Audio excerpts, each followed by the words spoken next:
কোথায় কিভাবে ঈসা আলাইহিস সালাম অবতরণ করবেন। দামেস্কের পূর্বাঞ্চলে সাদা মিনারের সন্নিকটে দুজন ফেরেশতার কাঁধে ভর করে তিনি অবতরণ করবেন। ওয়ার্স ও জাফরানে বর্ণিল দুটি চাদর তার গায়ে পরা থাকবে। ইবনে কাসির রহমাহুল্লাহ বলেন, প্রসিদ্ধ মত হচ্ছে তিনি দামেস্কের পূর্ব প্রান্তে সাদা মিনারের কাছাকাছি স্থানে অবতরণ করবেন। তখন নামাজের ইকামত হতে থাকবে। তাকে দেখে ইমাম বলবে, হে আল্লাহর নবী, নামাজের ইমামতি করুন। ঈসা নবী বলবেন, না, তুমিই পড়াও, ইকামত তোমার জন্য দেওয়া হয়েছে। ইবনে কাসির রহমাহুল্লাহ আরও বলেন, আমাদের সময় মিনারটি সাদা পাথরে পুনর্নির্মিত হয়েছে। পূর্বের মিনারটি খ্রিস্টানদের অর্থায়নে নির্মিত ছিল।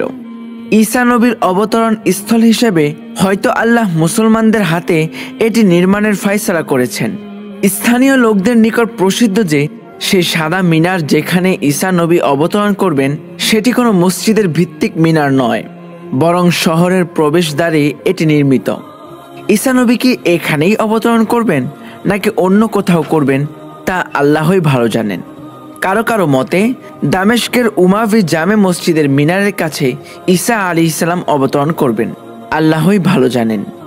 নিশ্চিতভাবে কোনোটিই বলা যায় না। প্রিয় দর্শক, এই ছিল আমাদের আজকের ভিডিও।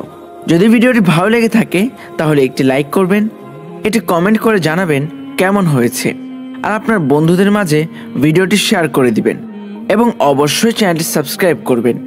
চলে যাচ্ছি পরবর্তী ভিডিওতে, আবার দেখা হবে। আল্লাহ হাফেজ।